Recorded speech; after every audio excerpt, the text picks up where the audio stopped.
नमस्कार. तुमचं नाव नेमणे बाळप्पा प्रसन्न आणि ह्यांनी कॉर्पोरेशनमध्ये काम करतात आणि हे श्रीनगर एरिया येते. श्रीनगर एरिया येते आणि ह्यांनी कॉर्पोरेशनमध्ये जसं मी म्हटलं की काम करतात. तर ह्यांनीच आम्हाला हे हँड ग्लोव्ज गिफ्ट केलेत. तर ह्यांनी आमची काळजी केली आणि त्यांना कॉर्पोरेशनमध्ये तर हँड ग्लोव्ज वगैरे सेफ्टीची खूप गरज असते.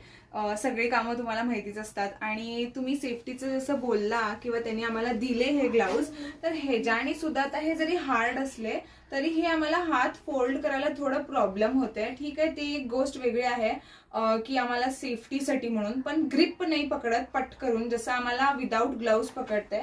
आणि हे थोडेसे असे इझी पडते, हे थोडंसं इझी पडते आम्हाला पकडायला, पण हे थोडंसं जाड आहेत. आणि बघूया आता, जसं मला तर चांगलं वाटलं की तुम्ही आमची काळजी करता आणि ह्यांनी सुद्धा आमच्या काळजीपोटीच हे ग्लाउज सुद्धा दिले.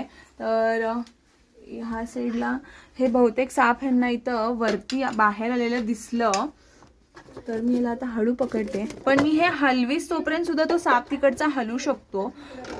आणि ह्या साईडलाच त्याचं तोंड आहे, असं मी ह्याला हळूच पकडलेलं आहे.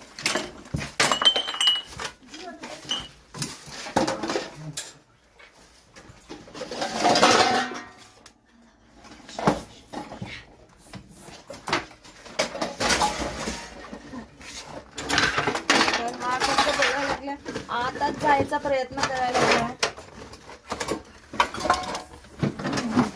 रागिष्ट आहे, छोटा असला तरी रागिष्ट आहे. आणि इकडे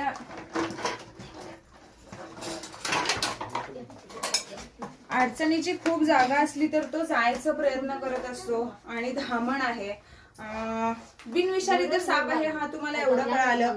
पण थोडे अग्रेसिव्ह असतात, थोडे नॉन अग्रेसिव्ह असतात. आणि ह्यांना हा साप कसा दिसला, ह्यांच्या घरी साप आला, ह्यांनी कॉर्पोरेशन मध्ये काम करत असतात, तर ह्यांच्या घरी हा साप त्यांना दिसला म्हटले त्यांनी वरती आलेला, व परत त्यांनी घाबरून किंवा काहीतरी तो आत गेला असेल, नाहीतर उंदीर खाण्यासाठी, असं खाण्यासाठी आणि राहण्यासाठीच जास्ती करून साप असे बाहेर येत असतात. तर धामण आहे बिनविषारी. ते मॅम सुद्धा घाबरत होते, त्यांनी तरी तिकडे जाऊन बाहेर थांबलेत. तर कसं वाटलं नक्की सांगा. असं किचन एरियामध्ये वगैरे सुद्धा येत असतात साप, असं नाही आहे की किचन एरियामध्ये येत नाहीत. साप जिथं त्यांना राहायला खायला भेटत असतं तिथं ते साप येत असतात. आणि हे बघा असं पिळी मारल्या, सोडलं सुद्धा. मी सांगायला गेले तोपर्यंत हा सोडला. त्याच्यामध्ये काय काटा वगैरे काही नसतं, किंवा ते गाईचं दूध वगैरे ह्याच्याने सेफ्टीनं पकडून मग गाईचं दूध पितं असं इम्पॉसिबल आहे ते, कारण त्याची शेपूट सुद्धा छोटीशी असते. धन्यवाद.